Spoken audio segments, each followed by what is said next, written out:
I wouldn't consider myself either naive or particularly optimistic person. I don't think I'm either of those. But this is actually an idea, this is one of the only ideas that I've ever found that I really believe to be rock solid. I actually think that it's true. And it's very optimistic because it says you can use your sense of meaning to calibrate your progress through life. But there's rules. You have to aim at the highest possible good that you can conceive. Now, and that's subject to update, because what the hell do you know? But you start by aiming at the star you can see rather than the dimmer one that you can't yet perceive. And then you decide that you're going to do that honestly, right? That's a big decision. So the first decision, I think, in some sense, is a decision of love. You're going to decide that being is worthwhile and that you're going to work for its betterment. And that's a decision that's based on love. And the second decision is based on truth. Having made that decision, you're going to play a straight game. Having made those two decisions, I think that you can allow your sense of meaning to calibrate your pathway. And then what's so interesting is that you hit a state that's as close to paradisal as you're going to hit right away, because being engaged like that, it's better to be engaged in the solution of a complex problem than not to have a problem at all. And that's no different than saying it's better for there to be being than non-being, because being is a problem. And so if you want to have no problems, then you have no being. And you could say, well, being is so miserable that maybe that's the route we should take. And fair enough, but maybe you can have your cake and eat it too. You can have the damn problem. It can be a problem worth solving, and you can be so engaged in solving the problem that it justifies the fact that the problem exists. And then you get to have the problem and the solution at the same time, and maybe that's better than not having the problem at all. And I believe that, because one of the things I have seen, and I've seen this being so interesting when I've been lecturing to people, especially more recently, and this is also manifested itself on YouTube. I'm talking to people a lot about responsibility, and it's young men in particular that seem to be responding to that. And I think that's partly because I think that young women, in some sense, have their responsibility map already laid out for them. It's also less voluntary in some sense for women, because they have more complicated problems to solve in the first part of their life, right? Because they have to get the family problem solved. But whatever. I've been talking in a very delineated manner about responsibility, which is a strange thing to sell to people, but responsibility is what gives your life meaning. And so then you might say, well, then take on ultimate responsibility. And what happens? You have an ultimately meaningful life. And then you might say, well, if your life is ultimately meaningful, it doesn't matter if it's punctuated by tragedy or even predicated on tragedy. It's worth it. And I think that's true. And everything I've seen indicates to me that's true. Every time I get my clients to take on more responsibility, and it isn't an injunction. You're a bad person, you should take on responsibility. It has nothing to do with that. You can define the damn responsibility. It isn't something that someone else should impose on you. It's not a matter of doing what you should do in some abstract manner. It's not that. It's the choice of what game you're going to play. And you can play the game of the seeker, I would say, and if you play that game, then everyone wins. And it's the best game you can play. And so the answer, in some sense, to the tragedy of life, to the catastrophe of life, to the fall, is to adopt the responsibility of mortality that goes along with that, and to play that game maximally. And paradoxically, it's in the willingness to do that the solution emerges. And I have done my best with every single thing I've talked to you guys about. I have done my best to do what Dostoevsky does in his novels, which is I make a proposition and then I spend months or years trying to figure out if I can take the bloody thing apart, if there's something wrong with it, because I want to find out. I want to hit it with a hammer and see if it breaks. And what I've been trying to do is to tell you all the things that I've gathered, let's say, or laid out or articulated or discovered over the last 30 years that I have not been able to break with the biggest hammer that I could take to them. And I guess that's the fundamental one, is that I believe that the idea that lurks in these images, derived from very different cultures, it's the same idea. Life is suffering. Right. Indisputable. What do you do about that? You voluntarily accept it and then strive to overcome the suffering that's a consequence of that. And you do that for you, and you do that in a way that makes it better for other people. And then that works. And one question might be, well, how well does it work? And the answer is, the only way that you can find out is by trying it. That's it. That's the existential element of it. The proof is to be derived by the incarnation of the attitude in your own life.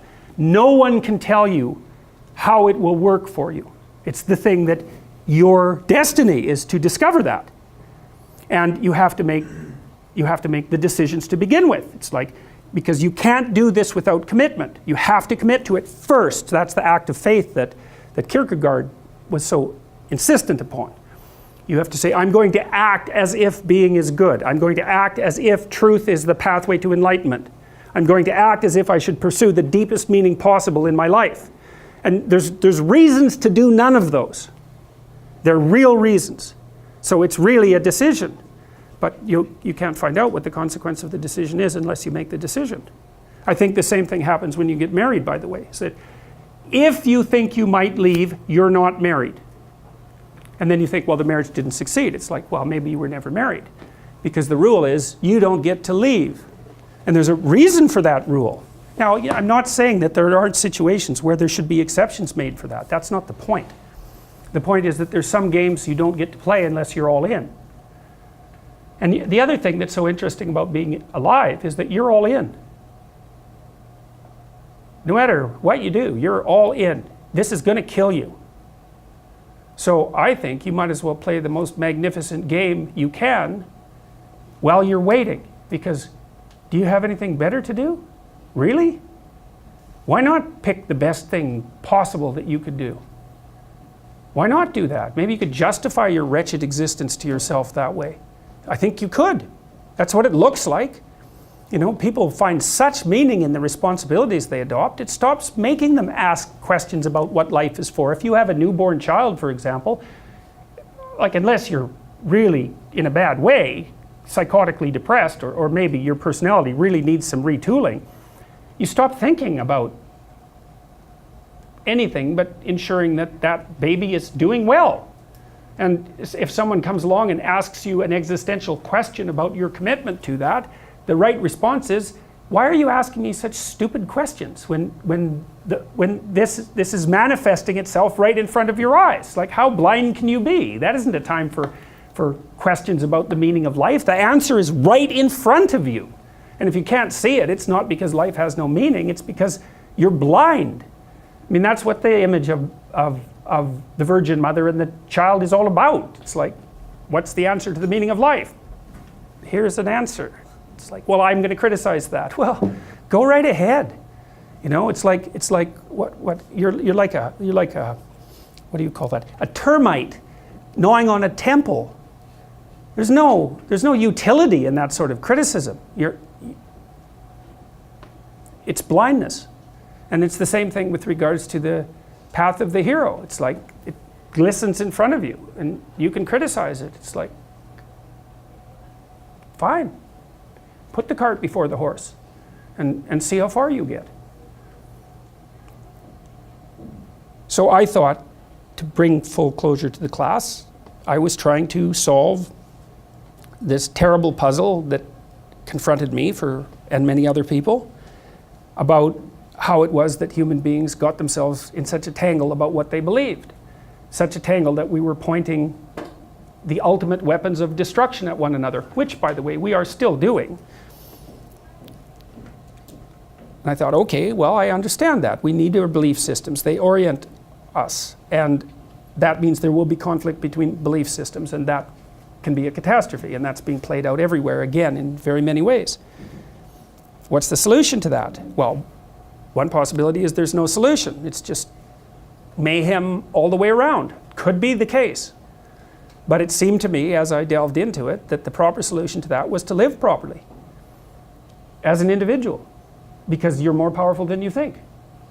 Way more powerful than you think. I mean, God only knows what you are in the final analysis. You're blind to your own weaknesses, but you're also blind to your own strengths. And so then I think, well, if you got your act together, it'd be better for you, and instantly it would be better for your family, assuming they wanted you to get your act together, and not everyone does, but And then it would be better for the community. It's like, how far could you take that? If you stopped wasting time, and if you stopped lying, and if you oriented yourself to the highest possible good that you could conceive of, and you committed to that, how much good could you do? Well, I would say, why don't you find out? So that's what I think you should do. You should find out. You don't have anything better to do. And there's nothing in it, as far as I've been able to tell, there's nothing in it but good. So maybe you could sort yourself out so that you wanted nothing but the good. And then maybe you could help make that manifest in the world. And maybe we wouldn't have all these terrible problems then. At least we'd have fewer of them, and that would be a start. So it's the answer to the problem of humanity is the integrity of the individual. That's the answer. So, and states that are predicated on that realization are healthy. So, and states that aren't are doomed to stagnation and catastrophic collapse. And personalities that are predicated on self-tyranny and the tyranny of others are doomed to collapse. So, and then you think, well, what's the barrier? And the barrier is, are you willing to accept the responsibility? And part of the answer to that is, reduce the damn responsibility until it's tolerable. You don't have to fix everything at once. You could just start by fixing the things that you could fix. Or you could even do it more. You could do it with even less self-sacrifice. You could start by fixing only the things that you want to fix. God, you can get a massive way that way. So do it. See what happens. That's what you should have been taught in university right from the beginning. It's like, aim at the highest good. Tool yourself into something that can attain it. And go out there and manifest it in the world. And everything that comes your way will be a blessing. And so all you have to do is give up your resentment and your hatred. I know that's a hard thing to give up because you have plenty of reason for it. That's probably a good place to stop. So it was a pleasure.